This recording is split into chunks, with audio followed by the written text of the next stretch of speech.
नमस्कार मंडळी. अवधूत चिंतन श्री गुरुदेव दत्त श्री स्वामी समर्थ महाराज की जय. आज आपण आजच्या व्हिडिओमध्ये जाणून घेणार आहोत की मकर संक्रांती 2026ची माहिती. मकर संक्रांतीच्या दिवशी भगवान सूर्य मकर राशीत प्रवेश करत असतो आणि आपले पुत्र शनी महाराज यांना भेटायला जात असतात अशी आख्यायिका आहे.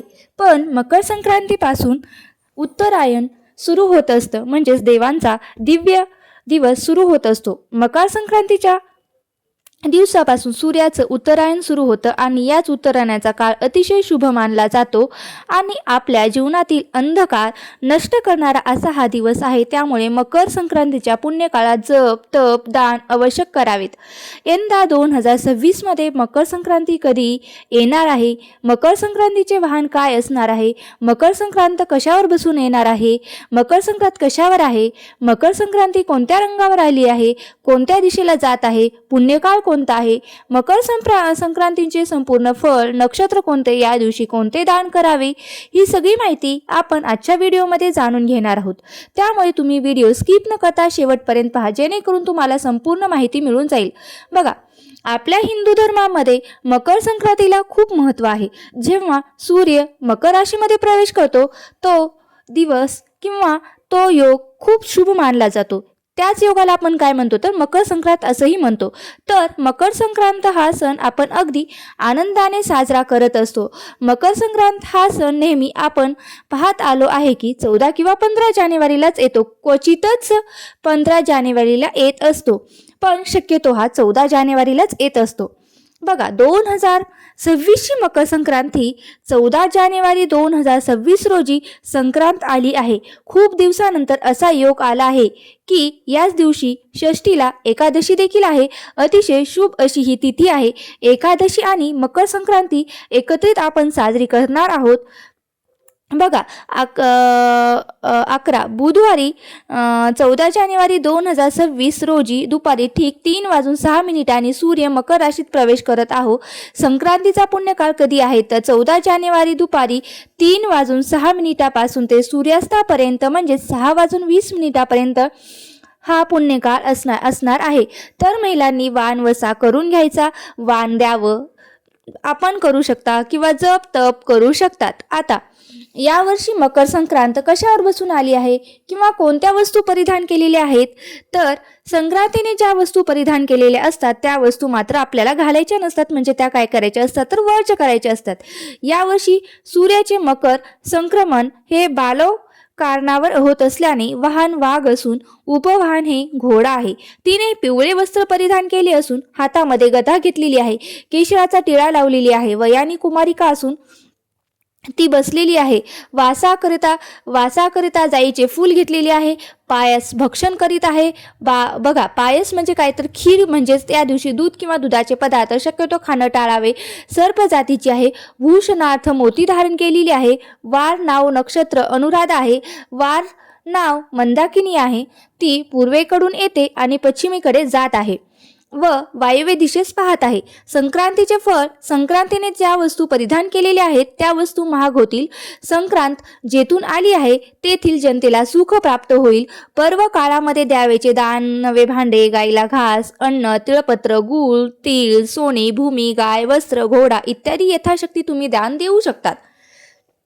मकर संक्रांतीचा सण हा 3 दिवस चालत असतो. म्हणजेच काय तर मकर संक्रांतीच्या आधी ही भोगी असते. आदल्या दिवशी हा सण साजरा केला जातो. यंदा भोगी ही सण मंगळवार 13 जानेवारीला आली आहे आणि 14 जानेवारीला मकर संक्रांत आहे आणि 15 जानेवारीला किंक्रांत हा सण आहे. किंक्रांत म्हणजे काय तर करी दिन, गुरुवार दिनांक 15 जानेवारी 2026ला असणार आहे. अशा प्रकारे 3 दिवसाचं वेगवेगळं हे महत्त्व आहे. आपल्याकडे 3 दिवस अगदी छान आणि उत्साहामध्ये मकर संक्रांती साजरा केला जातो. त्याचबरोबर महिलांना अगदी हळदी कुंकवाचा कार्यक्रम, तिळगुळ वाटपाचा कार्यक्रम हे मकर संक्रांतीपासून ते रथसप्तमीपर्यंत चालत असतो. तर अशा प्रकारे तिळगुळ घ्या आणि गोड गोड बोला असं म्हणून तिळगुळ घेऊन हा सण साजरा केला जातो. बघा, बाजारभावावर ज्योतिषशास्त्रानुसार सोनं, चांदी, डाळी, तांदूळ यांच्या दरामध्ये वाढ होण्याची शक्यता आहे अशी चिन्ह ज्योतिषशास्त्र सांगते. संक्रांतीच्या काळामध्ये दान धर्माला फार महत्त्व आहे. तर या पर्व काळामध्ये वस्त्र दान करावं, भांड्याचं दान करावं, अन्नदान करावं, फळे दान करावी, गाय सुद्धा दान करू शकतात आणि नवीन भांडे आपण देऊ शकता, तिळपात्र देऊ शकतात. ब्राह्मणाला किंवा याचकांना दान करत असताना आपण अन्न देऊ शकता. गूळ, तीळ, वस्त्र, गोग्रास अवश्य द्यावं. या दिवशी आपण सत्यनारायणाची पूजा देखील करू शकता. तसेच तीळ हवन देखील करू शकतो. आता या सगळ्या वस्तू आपल्या परिस्थितीनुसार आपण दान करायत, परंतु काहीतरी दान करावं. बघा, हा जो मकर संक्रांतीचा काळ आहे, या काळामध्ये बघा उबदार कपडे, काही ब्लँकेट्स किंवा तुम्ही स्वेटर वगैरे जसं तुमची ऐपत आहे त्याप्रमाणे तुम्ही दान सुद्धा करू शकतात. तसेच मकर संक्रांतीच्या काळामध्ये बघा, म्हणजे मकर संक्रांतीच्या काळामध्ये काय तर मकर संक्रांतीच्या काळामध्ये आपण दात घासणे, वृक्षगवत तोडणे, गाई म्हशीचे दार काढणे, तसेच बोलताना कठोर शब्द वापरू नका, विचार करून बोला, तामसिक पदार्थ खाऊ नका, ब्रह्मचर्य पाळा, या सगळी गोष्टी वर्ज्य करायच्या आहेत. आता मात्र मकर संक्रांतीच्या काळात पवित्र नद्यामध्ये स्नान करण्याला खूप महत्त्व आहे. आता सगळ्यात महत्त्वाचं म्हणजे तर मकर संक्रांतीच्या काळामध्ये सूर्य हा धनु राशीतून मकर राशीत प्रवेश करत असतो, ज्याला आपण सूर्याचं उत्तरायण सुरू झालं असं देखील म्हणत असतो. आणि या काळामध्ये दिवस मोठा आणि रात्रही लहान होत असते. दानधर्मासाठी हा काळ अतिशय शुभ मानला जातो. बघा, मकर संक्रांतीच्या दिवसापासून ते रथसप्तमीपर्यंत साजरी केली जाते. संक्रांतीने ज्या वस्तू परिधान केलेल्या असतात त्या वस्तू आपण घालायच्या नसतात, म्हणजे वर्ज करायच्या असतात. या दिवशी संक्रांतीने पिवळे वस्त्र परिधान केलेले आहे, त्यामुळे पिवळी साडी प्रत्येक सुवासिनी महिलेनेही वर्ज करायची आहे. म्हणजे पिवळ्या बांगड्या घालायच्या नाहीत, पिवळा गजरा, फुलांचा गजरा वगैरे, म्हणजे पिवळ्या रंगाची कोणतीच वस्तू अजिबात आपल्याला घालायची नाही. बघा, आता आपण जाणून घेणार आहोत की या दिवशी कोणकोणते धार्मिक उपाय करायचे आहेत. या दिवशी धार्मिक उपाय सकाळी तीळ मिश्रित पाण्याने स्नान करून सूर्याला अर्घ्य द्यावे, त्यात काळे तीळ टाकावे. त्याने काय होतं तर पितृदोष हा नाहीसा होतो. लक्ष्मी प्राप्तीसाठी कवड्या आणावेत, कवड्यांना दुधाने स्नान घालावे, एका वाटीत हळद घेऊन कवड्या ठेवावे, तिळाच्या तेलाचा दिवा लावून पूजन करावे, मुख्य दरवाजासमोर तुपाचा दिवा लावावा, तसेच तुळशीला तुपाचा दिवा लावावा. पूजनानंतर या कवड्या तिजोरीमध्ये ठेवून द्यायच्या.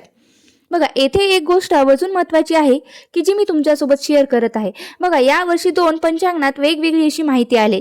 चिंतामणी पंचांगणाच्या आधारे जर माहिती पाहिली तर ती दोन्ही पंचांगणातली माहिती सेम आहे, पण फक्त चिंतामणी जो पंचांगण आहे यामध्ये काळा रंग वर्ज्य सांगितलेला आहे आणि आपल्या कॅलेंडरमध्ये तसेच दुसऱ्या पंचांगणात जो कलर वर्ज्य सांगितलेला आहे तो म्हणजे पिवळा आहे.